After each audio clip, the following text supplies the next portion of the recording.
राम राम मित्रांनो, कसे आहात? तर मित्रांनो, जसं की तुम्हाला माहिती आहे, सोनासाठी मी हे बघा नाम जप करायसाठी काउंटर बनवलं होतं. तर ते समजा प्रत्यक्षात कसं काम करते ते आपण पाहू. त्याच्यामुळे व्हिडिओ शेवटपर्यंत पहा, कसं काम करते आपण ते पाहू. तर हे बघा मित्रांनो, जशी आपली घड्याळ असते ना, घड्याळासारखीच सेम म्हणजे हिचं डिझाईन आहे आणि घड्याळासारखेच पट्टे पहा. मग हे जे दिलेले समजा असे बारीक बारीक छिद्र, ते ह्या छिद्रानुसार समजा आपण सेट करू शकतो. फक्त फरक एवढाच आहे घड्याळ जाण्याच्यात, की घड्याळ कशी मनगटात बसते आपल्या फिट समजा मनगटावर बसते हिशोबाची साईज मोठी असते पट्ट्याची आणि एकदम लहान साईज आहे. म्हणजे कसं की आपल्या समजा बोटामध्ये असं सहज बसू शकते बा. जशी आपण अंगठी घालतो ना तशी. तर आपण सगळ्यात पहिले बोटात मी अंगठीसारखे याला फिट करतो. तर पाहू शकता मित्रांनो, हे पहा याचे पट्टे बसून घेतले मी आणि म्हणजे जशी अंगठी असते ना अंगठीसारखी साईज बनवली ते छोटीशी.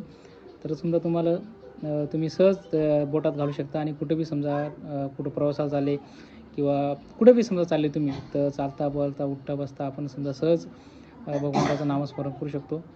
तर नामजपासाठी खरोखर म्हणजे अतिशय चांगल्या प्रकारची समजा एक आपण नामजपसाठी वापरू शकतो सहज. तर आता हे बघा एकदम अशी सेम अंगठीसारखी मी याची साईज बनवली. तर आता करून दाखवू आपण याच्यावर नामस्मरण करून. तर मित्रांनो, अंगठीसारखी साईज बनवली. आता याच्यावर आपण नामस्मरण करून पाहू.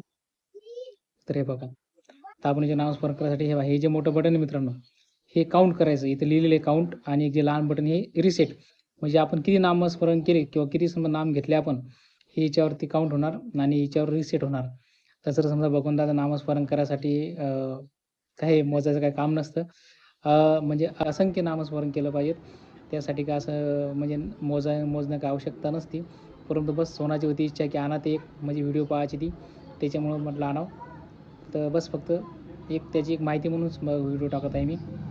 तर या मोठ्या बटनाने हे बघा, एक वेळेस केलं तर एक आकडा पडणार. हे पहा, जय श्रीराम, जय श्रीराम, जय श्रीराम, जय श्रीराम, जय श्रीराम. अशा प्रकारे मित्रांनो आपण समजा जितकं आपलं नामस्मरण होणार तेवढं आपण नामस्मरण करू शकतो. आणि इथं ह्या बटनाने आपण एकदा केले की एकदा दाबायचं, परत नामस्मरण केले की परत दाबायचं, म्हणजे यानुसार आकडे वगैरे पडतात आणि आपलं नामस्मरण पण चालू राहतं. आणि हे जे बटन आहे हे रिसेटचं बटन. हे बघा, इथे रिसेट करू शकतो आपण. रिसेट करून परत नव्याने सुरुवात करू शकतो. तर असे मित्रांनो, अतिशय चांगलं प्रोडक्ट आहे आणि म्हणजे खरोखर चांगलं प्रोडक्ट आहे मित्रांनो. आणि वापरायला पण सोपं आहे आणि सहज हातात बसू शकतं. कुठल्याही बोटात आपण घालू शकतो याला आणि सहज आपण म्हणजे वापरू शकतो. तर मित्रांनो, असे व्हिडिओ आवडला असेल लाईक करा, चॅनल सबस्क्राईब करा आणि व्हिडिओ पाहिल्याबद्दल धन्यवाद. खूप धन्यवाद मित्रांनो.